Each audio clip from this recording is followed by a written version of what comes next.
What's up, everybody? Welcome back to another episode of Healing in Hindsight, your no BS source for thriving with diabetes. And today's episode, we have one of the executive directors as well as co founders of Diversity in Diabetes. And I'm really excited to sit down with them and talk about how we're able to make shifts in the world of diabetes, how we're able to make things more inclusive and be more open and change the narrative around those living with diabetes and who also happen to be a person of color. And I'm sitting down with Kacey today, and she and I have been in similar circles. And I actually became exposed to diversity and diabetes through a summit that they put on every year. And I'm really excited to sit down with her and really understand her journey, as well as how diversity and diabetes has grown and its mission and what it hopes to do for the future. And I really feel like it's important that we have nonprofits like this that exist because there's a lot of gaps that we're trying to close in so many different avenues, and it can be hard.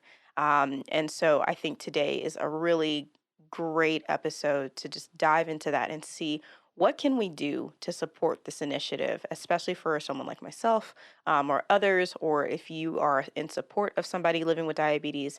It's always really great to really just understand how we can lend our support. So stay tuned and get ready for the episode with Kacey from Diversity and Diabetes. Let's do it.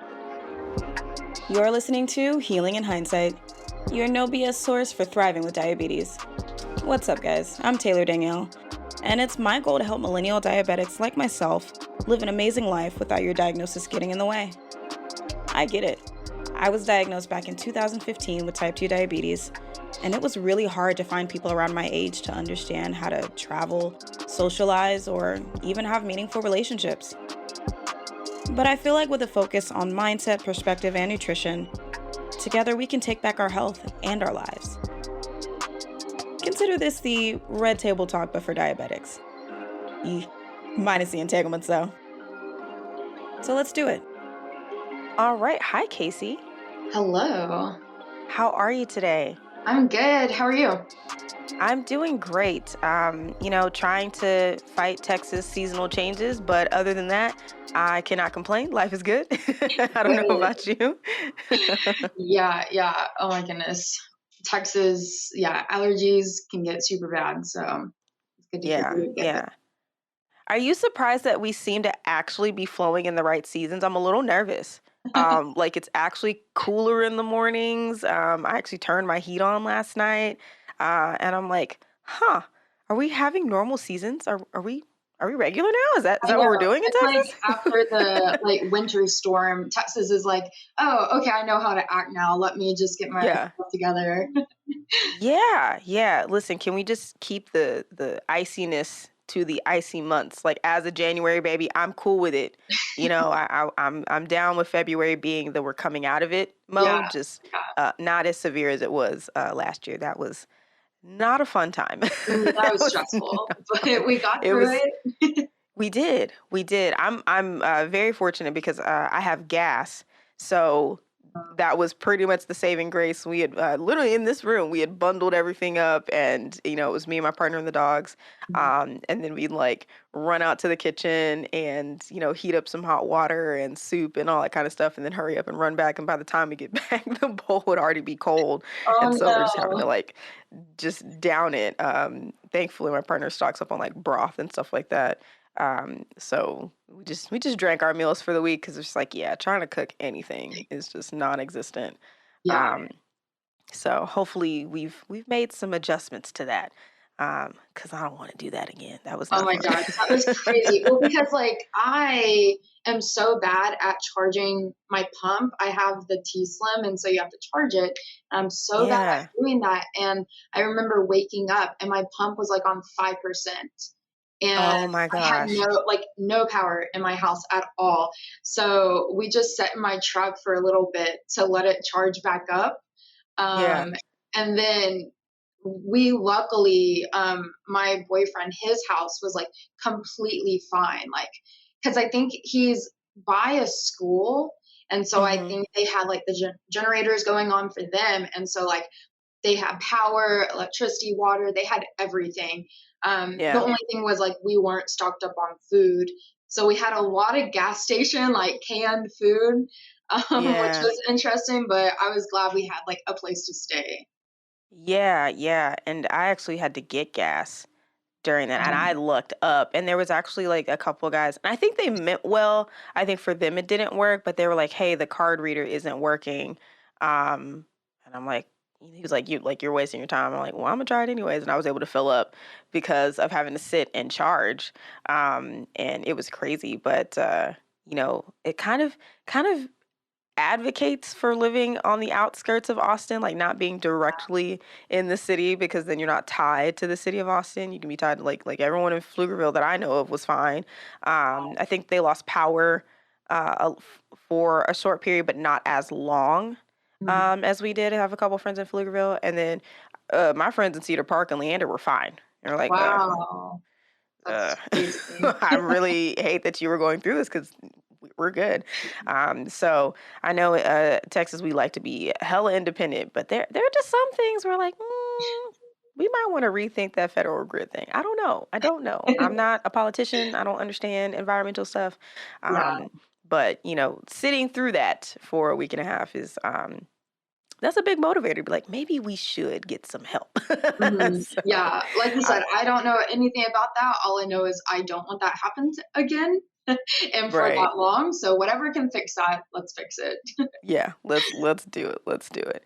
Well, I'm really excited to chat with you today. I know we've kind of been in each other's circles for a minute, so I'm really glad I'm able to actually sit down with you and talk about the nonprofit organization that you co-founded and are working for. But before we kind of dive into that, I'd love for everybody to get to know you a little bit and understand your background because not only do you work to support other people living with diabetes, but you live with it yourself. And so I'm always curious to hear people's backgrounds. So if you don't mind, introduce yourself and let us know where you're originally from and what your diagnosis story is. Yeah, definitely. So, I am originally from Madisonville, Texas. It's a very, very small town, like right in between Dallas and Houston, and right by College Station where A&M is at. And so I have been living with diabetes since I was 7 years old. I am about to celebrate my 20th anniversary in February, so that's coming up. But I was really blessed, honestly, that we just like had the resources fall into our lap almost, to be able to help me like be as like successful, I guess, as I have been with diabetes throughout the years. Like my diagnosis story was I had the very typical symptoms. Like I was 7 and I was really thirsty a lot. I was just a little agitated more. I was using the bathroom a lot. And I think my mom may have like complained to her coworker that like I was wetting the bed and like I shouldn't be doing that anymore. And the coworker was like, "You should probably like go get her checked out because the coworker, her brother had type 1 diabetes." And so, that just happened to fall into our lap to say like, "Oh, you should probably go get that checked out." And so, got diagnosed, and then a year after I was diagnosed, my nurse introduced us to a diabetes camp that I grew up going to. So I was able to be introduced then into the diabetes community like very early on, like since I was 8 years old. And that was super helpful. I really believe like the community is the cure. And so to be able to be involved in that way before like social media was even a thing, like that was so helpful. So I just knew that I wanted to work in the diabetes space ever since I was diagnosed, just because I was so involved in the community. But I didn't really like know what that meant, like what I would be doing. All I really knew was like I could be a diabetes educator because that was all I really saw when I was first diagnosed. I didn't really know much about like nonprofits and organizations that do diabetes work that aren't necessarily like a CDE. And so I went on and got a degree in health studies and I played softball at my university, which was also amazing because my roommate, she has my roommate and teammate, she has type 1 diabetes as well. So I was able to go through that with someone. And then now I'm pursuing my master's in diabetes care and management. So obviously, like very passionate about diabetes education and the community and making sure everyone gets the support that they need. Yeah, that's really awesome. And do they have adult diabetes camps? Because a lot of my type 1 friends that I talk to, I'm like, oh, y'all got to go to a camp. Like, I mean, I was diagnosed at 25, so I guess it would be a little Yeah. awkward if I showed up. But even still, like to know that there were, things in place and still are things like that in Mhm. place, I think is really awesome and powerful and something that, I hope is starting to be formulated for, those like myself with either pre-diabetes or type 2, Yes. because it's so unintentionally segregated because of society, and it's just like half of why I started the show was like I don't see nobody else, Right. so I guess I should talk about it. And my parents both have type 2, so we're looking at a whole genetic aspect, and but they were way older whenever, so I'm the youngest, in terms of family that has been diagnosed. So I think that's really great. And it kind of goes to show, because I'm always curious, why people get involved in diabetes when it's what you live, right? I never would have thought I'd be doing this podcast. I Yeah. never would have thought I'd be working for a company, that's catering to diabetes as well. Mhm. And so it just goes to show, like, when you have something that's just such a part of you, it feels like an easy transition of like, actually, let me understand this, let me learn this, and let me help other people. I'm still learning about, how impactful diabetes educators are, in my current role with 9 a.m. Health. And it's insane how much I didn't know, Mhm. compared to when I talk with my type 1 friends. Are like, you've never seen an endocrinologist? I was like, should I do that? That's what I'm supposed to do. Like, okay, let me go, Yeah. and All right, how cool. Thanks for letting so me know. much. Yeah, like I'm like, like you said, the community really is a cure, because had I never decided to get involved or spoken with anybody or seen, like, what type 1 management was like for that unique individual, I never would have, I don't think, I would never have a CGM right now, because I would Right. still be with the manual. And someone's like, what? I'm like, I didn't know. I kept getting steel wall. Dexcom don't like me. I'm sorry. Like they don't, they won't approve me. So I'm a hang out with freestyle, So it's just like, it's crazy how much information is there. Mhm. And you kind of think of the old school village life of like, you just word of mouth. But now with the age of the internet, it feels like, shouldn't we all know this by now? But it's Yeah. just so much. So I think it's cool that you are actively pursuing, continuing your education in it, because somebody has to be able to mediate and be in the middle to speak both languages, if you will. So Yeah. um, I think that's amazing. I want to talk about how diversity in diabetes got started. Now, you are not the only person Mhm. who's supported this idea. You have another co-founder, if I'm not mistaken, and her name is Quisha, right? Yes, Quisha, you remember. Yeah. So I would love to learn about how you guys met, what sparked this idea, and birthed this nonprofit of something to support, different communities of color who are living with diabetes. Yeah, definitely. So in my undergrad, was very heavily involved with the College Diabetes Network. And so I had been trying to think of like more things I could get involved in the Austin area, because I knew after I graduated, like I wanted to be over here. And so I had got this email saying like they needed like ambassadors or people to table at one of the like diabetes conferences that was going on in Austin. CDM wanted to have a table, but they needed someone to do it. And so I was like, oh, that's perfect. Like, I want to get to Austin. I want to meet more people. So let me just go do that. And so it was me. And then also Quisha Umemba, she was recently new to the Austin area as well.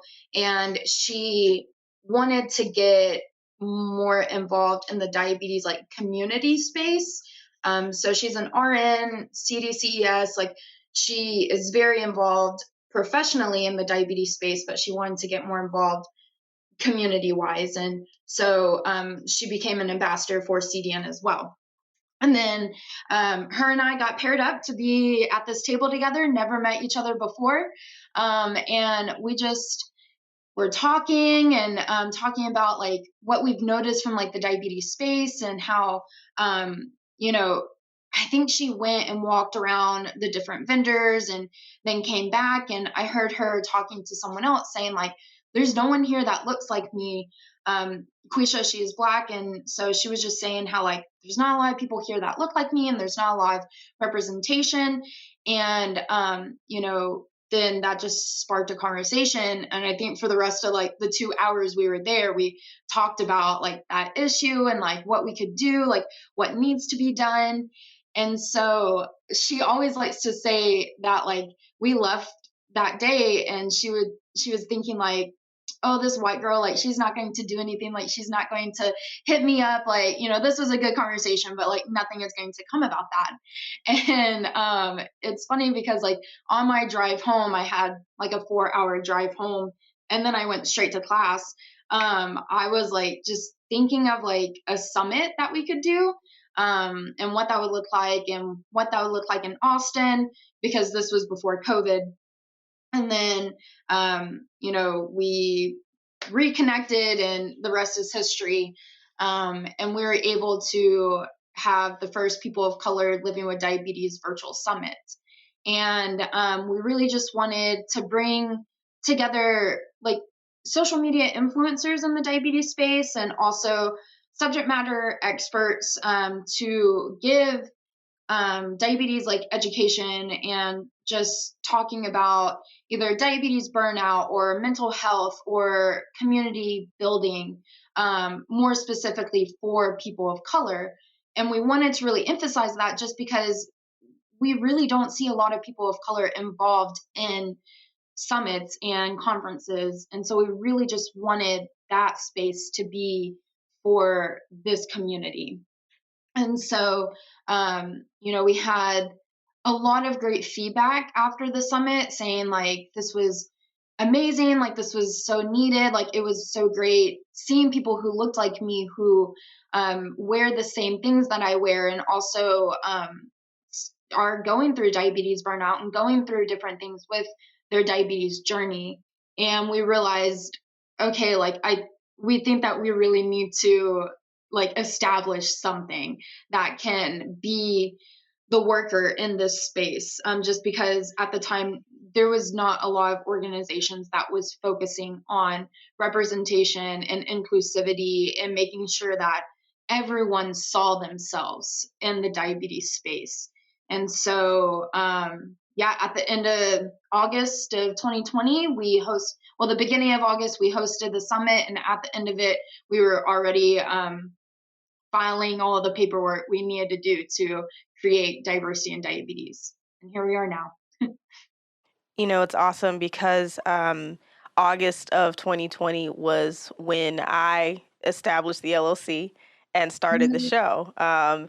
And then it was actually months later that I came across the recordings on YouTube of the summit. And Wow. so I sat and I watched the entire summit. And Alicia O'Neill was one of your speakers, and she was a guest on season 3.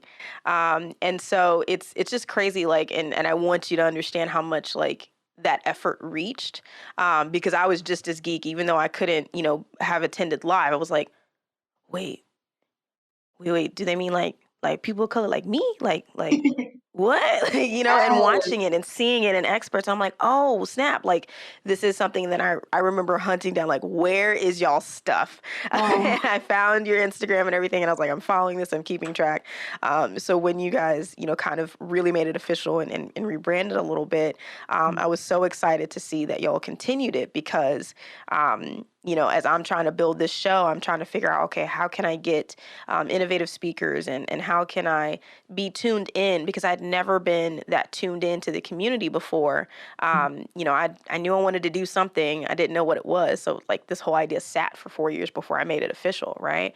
Wow. And so you guys were really inspiring of just like pooling together, um, people that I could feel confident in, like, okay, they kind of get what I'm going through a little bit. Right. And every journey is definitely unique, but it's something about seeing yourself. It's something about being able to relate, especially when we're all locked indoors. Of like, okay, all I came across were type ones at the time, and I felt like I was imposing by, I can't get involved with a type one, like either their parents or they've lived with it for so long. Like, who am I to, even dare to ask like what their experience is? Because um, from the world standpoint, I caused my diabetes, right? Being living with type 2 is the stigma of like, oh, it's a fat disease. Oh, if you would just have done these things, Yeah. you wouldn't be here. And I'm like, well, it runs on both sides of my family. Might actually be that I could have done everything right and still ended up here. And Exactly. so without that knowledge, um, never would have known. So I thought it was great. And I love what you guys are even doing now, which kind of leads me to ask, like, what is the core goal or mission when you guys put this together? Definitely, I love the idea of the diversity, but I can only imagine when you're trying to someone to, that has a company too. You're trying to figure like what do we stand for? What is it that we want people to know about us? I'd love to hear that from your perspective. Yeah, definitely. And you've touched on it a bit, how from the world standpoint, like type 1 and type 2 are completely different, and like the other types of diabetes are completely different, but ultimately it's still diabetes. And I think that kind of answers a little like what our main mission is really just how to diversify diabetes in general and really bringing together our community, because there's a lot of us, there's a lot of type 1s, there's a lot of type 2s, and when you bring all of us together, there's a lot of us. And um I think whenever people say diversity, it seems like it's just skin color, but we're also talking about diversity in types and diversity in gender and sexual orientation and also age as well, because 65 and older patients and people with diabetes, they definitely need diabetes education as well.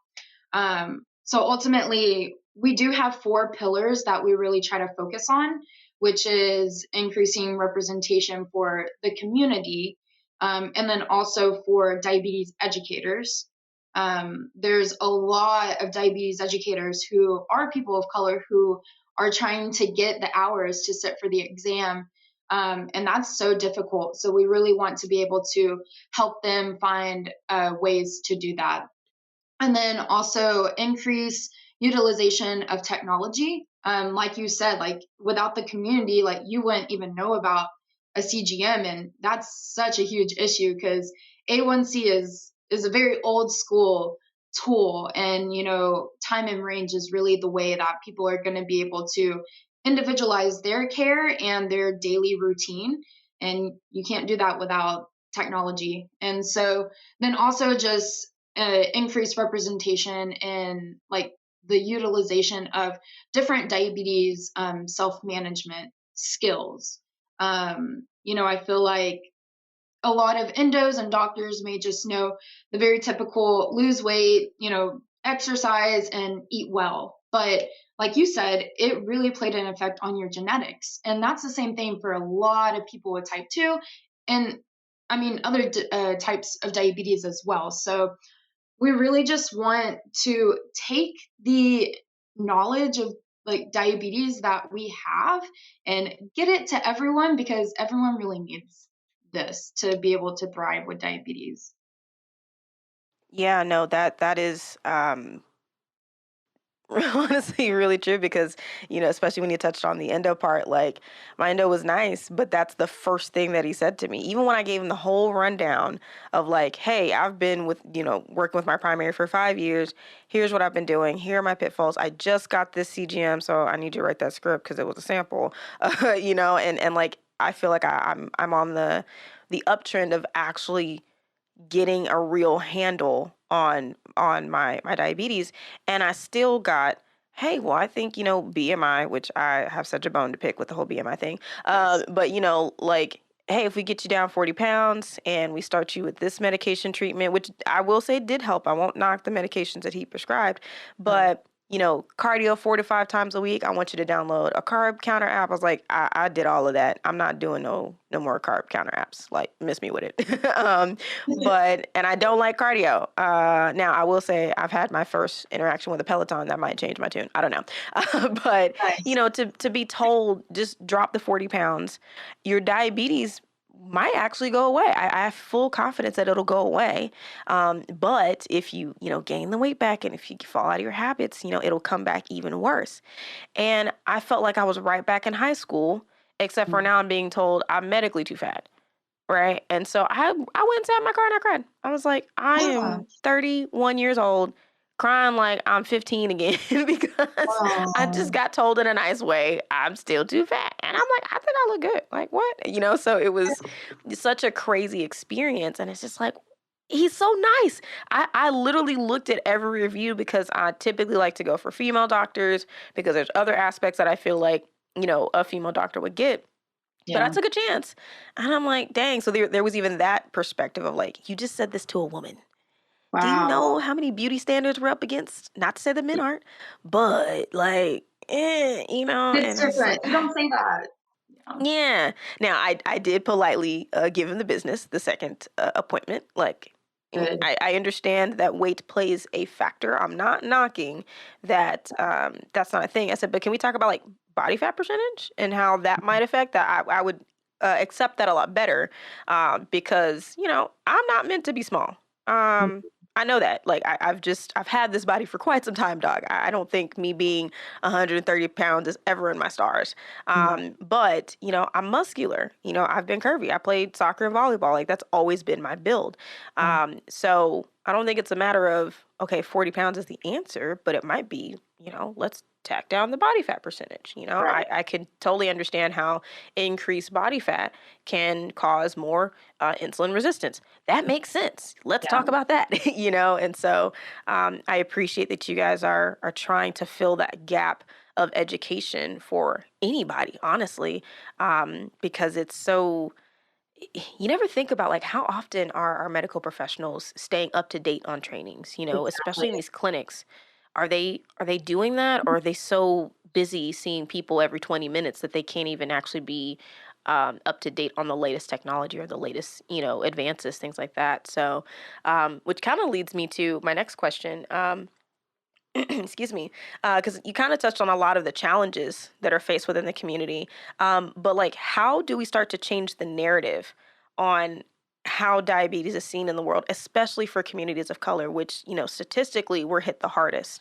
And Right. I think that's something that, we, um, at least for me, I feel gets glazed over a lot, and especially when we talk about the disparities in medical fields in general of how someone might get more treatment over someone else, and with something so complex as diabetes, it really does feel like there's almost extra effort that we have Yeah. to put in to ensure that the narratives around just the body stigma and as well as the cultural stigma gets cleared up. So how do you guys go about tackling that? Yeah, definitely. So it's hard. I mean, it's so difficult to change this narrative that has been in place for so long because there is such a huge stigma on diabetes. And there's a lot of not educators, but endos and or just like general practitioners who may have only covered diabetes like one chapter in their whole program. And, it's very easy for them to learn like, oh, diabetes is simple because you just do this, this, and this, and then you get rid of it. And so, because that was their foundational teaching, it's really hard for them to even know and understand that there are technology and there are up to date medication and up to date like self management skills that really help make the individual person with diabetes be successful. And I always tell our participants in our program, we're not textbooks. Like diabetes is not a textbook disease. We are very much individualized. And I think once we start changing the narrative, the way that we can do that is just being outspoken, which I know is so hard to do because I mean, yeah, like you said, like there's a stigma on diabetes, and then there's a stigma on people of color living with diabetes, and then just the cultural standpoint and everything else that goes into it. But if we can just educate these doctors a little bit more on what actually goes into our daily lives of living with diabetes, then I think eventually they should catch on. But it's hard. It definitely is hard. And I think we all need to be together and on the same page to do that. There's so much division when you really look at it in our diabetes community, with type 1, type 2, with people just wanting to feel like their journey is hard and harder than someone else, because like this is hard. Like living with diabetes is difficult sometimes. I go through diabetes burnout all the time. And but I think once we come together as a community and understand that, like, we all individually have our own hard, but we're all still living with diabetes. If we can all be advocates for each other, then that may hopefully change the narrative. But there's a lot of work to do for sure. Yeah, I think you touched on something really valuable is, you know, the comparison game. We've Right. been conditioned so hard to compare ourselves and, this just innate nature. And even, outside of diabetes, we've seen it over the past year of like, I need to also share about how hard things are for me. And, it's kind of that thought process of, when did we get away, which is why I love philosophy, like old school philosophers, because I feel like they just had this artful way of like, you can feel how you feel, you can have your opinion. That doesn't mean we can't talk about it, and that doesn't mean that I need to walk away from this Mhm. conversation convinced or on your side about this thing. And I feel like we're kind of going back through that shift of like, when did we get to a point where we thought that we had to be just like everybody else? Like, if you are not thinking and doing and having the same problems, that we can't have a dialogue anymore. And that's something in the comparison game that really creeps up is, I'm not knocking your heart at all. Mhm. At all. It's just, I too want to share my story. I don't want to make it be, any worse or less. Like, we just get into this weird, crazy, almost creepy, like, well, let me just tell you how bad it is for me, and we've Yeah. seen it in so many different examples. And it's like, I'm not taking away from what you're going through. But there are certain moments where, you might get a better setup than me. And that's a problem. And if it's a problem for me, it's a problem for everybody, because at some point you too may come up with something like this, and you're going to want somebody to ensure that you're getting fair treatment too. And I think Yeah. that's the fine line that we're having to navigate, is how do we respect the experiences of somebody but not put a value on it that Mhm. it's better or worse than someone else's. And so yeah, it definitely, I think, requires us to set aside the idea that it's a competition. Yeah. What show was I watching the other day where Queens, that new show Queens came out, right? With Oh, Eve okay. and Brandy and 3LW and all that. And the girl that plays Brandy's daughter is trying to get into this performing arts school, if you will, through piano. Mhm. And she said something like, the definition of competition is comparison, as her mom is trying to tell her, like, hey, don't compare yourselves to that. And it's like, yeah, I feel that. So what are the appropriate places to put competition? And I Mhm. think, in our community with diabetes, that's not the place. It's not a Yeah. competition. We all agree, if we could let it go tomorrow, we would. Yeah. I think we Yeah. can all be on the same playing I that one's field of, I don't want type 2, you don't want type 1. None of us want this. So let's use exactly. that common ground and go somewhere, because this isn't the place for competition. Yeah. So I think, yeah, we've got a lot to do, and we have to, especially when the cancel culture, we've got some issues with that there. I'll leave that for another episode. But like, my thing is, who's going to be in the middle Mhm. to have the conversations between the two? Because both sides sometimes just keep shrieking at each other of like what they want. But I'm like, okay, but who's going to take the steps to make that happen? And why does it have to be, a complete take all from one side or the other? And that's where I think we have to really dig deeper and have more thoughtful conversations about it. So I'm thinking about this, and I'm like, what ways can we reduce, these social and economic disparities, and really make diabetes prevention. Um, and I don't even like saying prevention because there's so many variables that Reducing go in it. But risk. It's yeah, yeah, yeah, prevention. there you go, reducing Yeah, risk, like I'm and care so big management on and this treatment. language movement in the Me diabetes space and too. healthcare space, and so, yeah, reducing risk is a good one instead of prevention. Yeah. Yeah. Yeah, I will take that back because even my time with 9 a.m. Health so far, I've pretty much dropped the word diabetic.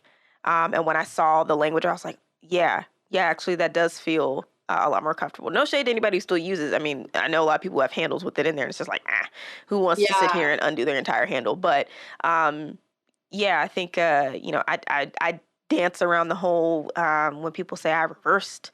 I actually like the in remission piece for myself because it's never, in my opinion, it's always a part of you, and you're always going to kind of operate it with that in the back of your mind, especially someone like myself with type 2, where you do see people come off medications and things like that, but it does not mean that they're not tracking, that they're not paying attention, because unless you wanted to back on meds, you have to be careful. Not that medication is bad. That's a whole nother tune I had to change of like, I'm not going to be angry at medication. I see it as training wheels. Training wheels weren't bad when we were learning how to ride bikes. It was helping us learn. I'm helping yeah. my body relearn.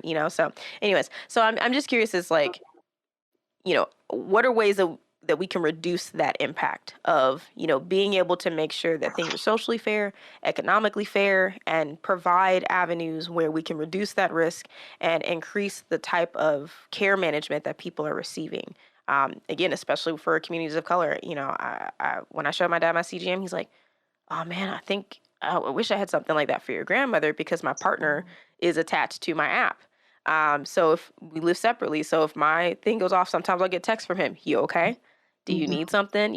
And so things like that I'm like, I never even thought about Yeah. until I was like, oh yeah, what if I did go super low in the middle of the night? Need I some don't know. help. What do I do? Yeah, yeah, yeah. you know? It's So so I'm nice curious having what that you, app. yeah. I was so happy when they released that app because I was like, thank God. I That don't was have to the carry new two version, phones. right? Like, that's Yeah. new for freestyle. Yeah, I love that. Mm-hmm. So great, so great. So, anyways, I wanted to pick your brain on how do we, close those social economic gaps and increase providing, reducing risk and care management and things like that. Yeah. So, I think if we can really get, I don't want to say the root cause because there's a lot of things that play into a factor, but I think if we can really get to the healthcare professionals, and kind of re-educate and give them this idea that it is helpful for people with type 2 to have these tools as well, and it is helpful that, like, if we can give this to people or try our best to get the resources, because we know these supplies are super expensive, but if we can try our best to get the supplies to people who may not be able to afford it, then they're going to just do so much better anyways, because they may not go to the hospital as much, which an hospital visit is so much more expensive than a CGM. So might as well pay for something that's preventing than the most expensive thing. And there's something that Quisha, my co-founder, always says is, refer always, period. Like, just always refer, no matter what. I feel like healthcare may just have this blinders on sometimes, where they may see a Hispanic woman who has type 2, and they may just think, oh, well, she's not going to change her diet, and then just not refer at all. Like, that is such a huge barrier. There are so many healthcare providers who just don't refer because they're putting this predisposition on this person, um, without even giving them a chance. And so I think to really, like, help reduce the gap is we hit it where it's at, which is healthcare, and the people who are in charge of referring, and the people who are in charge of writing these prescriptions, and in charge of giving the education of what's available, because there's not a lot of people in the diabetes space who has access to the community. You know, I always say I'm so blessed and lucky that like I have always been involved in the community, because if I would have been diagnosed like at an older age, that I don't know if I would have found like the diabetes community, and I wouldn't know about control IQ or Dexcom or you know, taking a walk after eating a high carb meal is like helpful for me. Like I wouldn't know these little tips and tricks that I've learned. And so I think that it's really hard for us to bring the community to the like huge amount of people that have diabetes. So if we can really like get to the person who's always going to have contact with the person with diabetes, which is the healthcare professional, then we're going to be able to really get the tools to everyone who needs it. That that's I was like, dang, you ran into my next question because I always want to know like how doctors and companies like what they can do to make those experiences better. And I include companies because, you know, at the end of the day, everybody wants to bring up big pharma. Everybody wants to bring up, oh, for my conspiracy, it's like, oh, big pharma is not going to let us come up with a cure, you know, especially Yeah. in the news recently about a lot of the clinical trials that are going for type 1 and things like that. Like, you know, there's a lot of pushback and thinking that where the originators of like creating insulin and all these other different therapies were meant to be to help people and not make a profit, that suddenly that means that it's the responsibility of those companies to carry that weight, and they don't think about the person, which I agree to some extent, because you do have to have money in order to run operations. Like I think that's one thing people forget, but at the same time, what can they do better to make it, you know, to bring it to people who really need it without, you know, causing all of the political nonsense that comes out of it of, oh, well, now we have these issues with sending letters and trying to get price caps and all of these things. And so, yeah, I think you're absolutely right, is we have to start with the folks that are constantly going to be in contact with them. And, you know, when you said earlier about doctors and other medical professionals only get like an hour of diabetes training, it made me think of a documentary I watched on the nutrition side of things. Mhm. And it was a private practice doctor who uses food as medicine. And he was like, yeah, they only give us like 24 hours in the 7 years that we spend on nutrition. Yeah. And I'm like, well, if not all of you are trying to be surgeons, because that's where I kind of get it, right? Yeah. Um, you know, why? Why wouldn't you, you know, understand or learn or try to gain perspective on things that, you know, can have better chances of reducing that risk if we are talking about lifestyle, if we are talking about food? When you even mentioned, you know, a Hispanic woman coming in, I think about, you know, my mom and my side of the family, like my Asian side, like Mhm. telling them they can't have sticky rice, telling them they can't eat, you know, the stuff that they grew up, their cultural foods. Right. That ain't it. You know, there has No. to be a way to be able to incorporate what they know and understand and will be more willing to adjust to, than to completely take it away and say, hey, here, eat this American diet, basically, Exactly. which ain't that great anyways. So, I know. um, Yeah, because with them only having that hour, you know, lecture, like that one semester of nutrition, like they're only learning the typical my plate. Like they don't have enough time to learn about like the different cultures, food and stuff like that to really help individualize a lot of people in America. Like there's a lot of people who don't eat like this standard like broccoli, chicken, rice, like you know what I mean? So that is another huge thing that could be worked on too. Yeah, absolutely. I had some Filipino food the other day, and it was good. Yes. And I didn't spike. Like I limited the rice, but I had a bunch of great veggies, and chicken adobo was bomb. You know, like it's just stuff like that where it's just like, man, I don't want to feel like I can't enjoy things, because it's. I feel like it's been proven time and time again, and I feel like the diet culture in general has shown this. The minute you say you can't have is the minute that I want it the most. Exactly. And when I can have it, I'm binging because it's like I'm never gonna get to have this again, you know? And so Yeah. there has to be we have to meet in the middle. We have to be able to share what our lifestyle and cultural experiences are, and they should be able to take that and formulate that in a way that fits what we need. Um, and I feel like we progress a lot further. Um, so I want to kind of dive into, how you guys are providing support. I know that you guys do a number of things to start to meet and close these gaps. So I would love for you to share, what offerings that you guys have to support, whether it's communities, companies, medical professionals, on how they can obtain this knowledge and start to implement, some of these actions. Yeah, definitely. With 2022 coming up, we are like super heavily in our strategic planning right now and trying to figure out like what we're bringing next year. But we are wrapping up our virtual diabetes education programs that we started this year. And we do know we are going to continue those.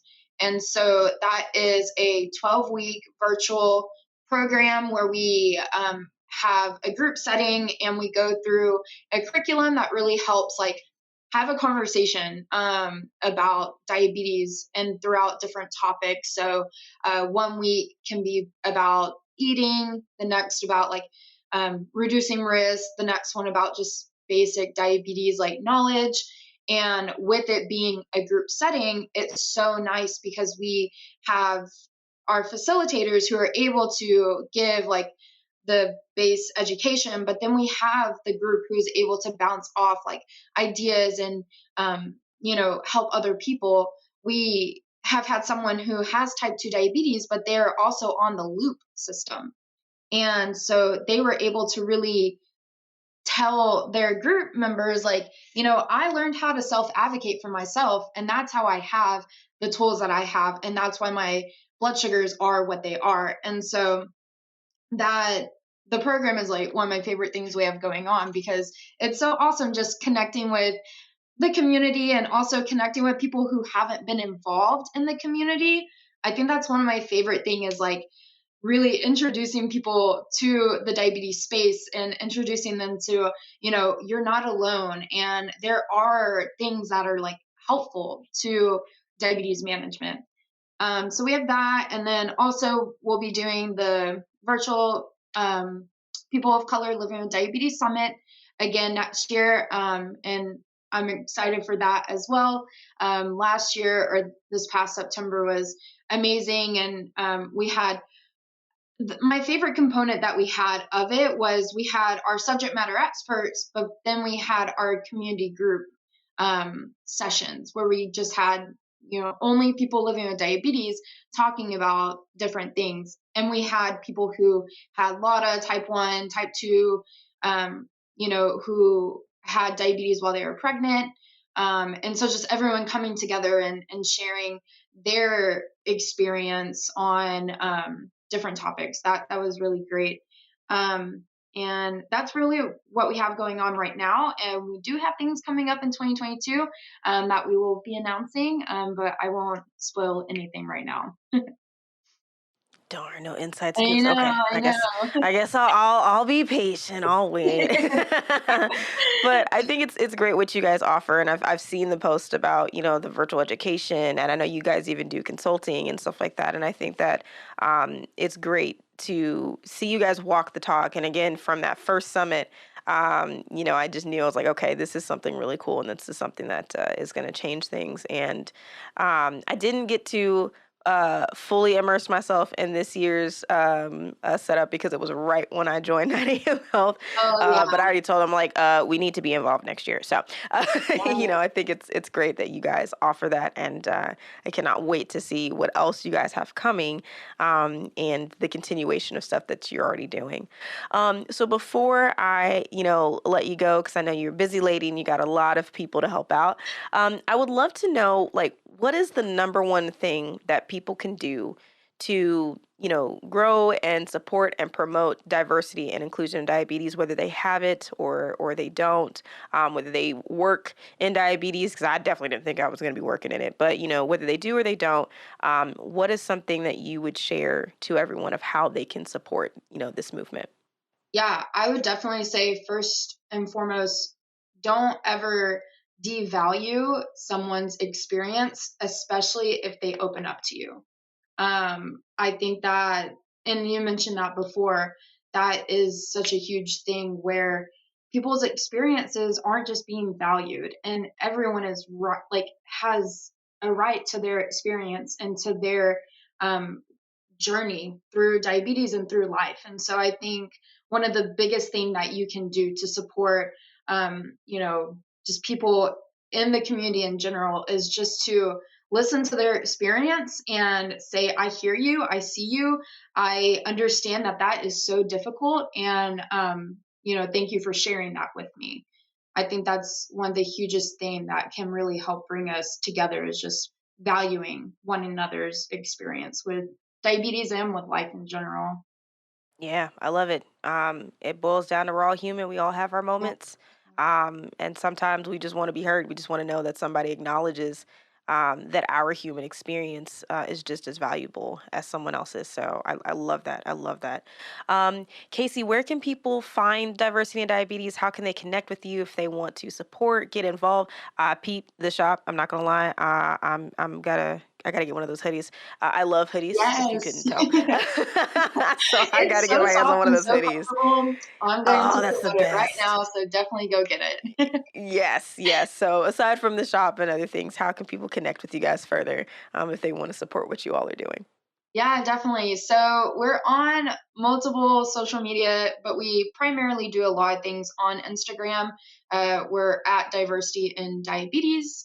And then also our website, we have that, which is where you can find our YouTube page, where, if you weren't able to attend any of the summits, you can catch all the sessions there, even the sessions from this year as well. So you can catch all of those sessions on YouTube, and we have a Facebook page.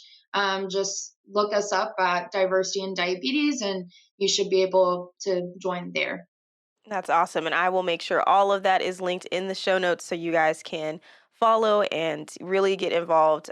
Casey, thank you so much for stopping by and sharing, your thoughts as well as what you guys are doing. This has been such a cool experience. And so please don't be shy. I would love to have you guys back again. And hopefully we can get Quisha next time. I'd love to chat with her as well. But until then, I guess I will catch you guys on the interwebs and, you know, see what comes out from the future. Yeah, sounds good. Thank you so much for having me. This has been a good conversation. Awesome. Thank you so Welcome.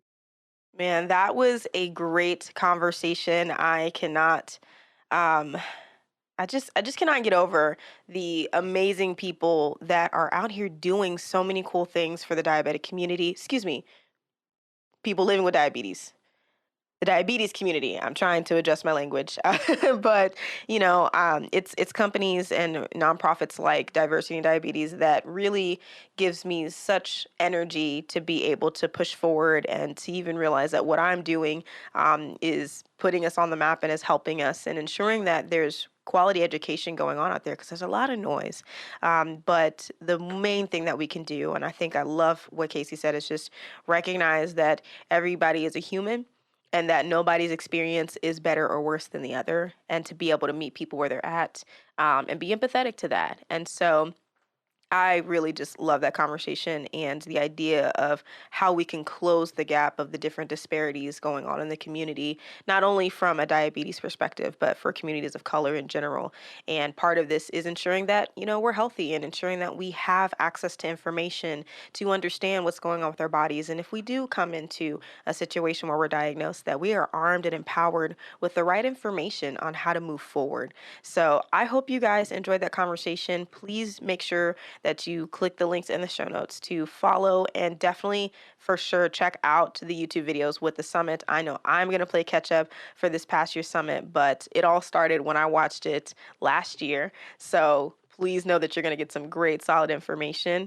And of course, make sure that you are following the show. I'm on Instagram. I'm on you do ish. I'm on Facebook. Make sure that you let me know what you want to hear if you have questions or just want to make a comment.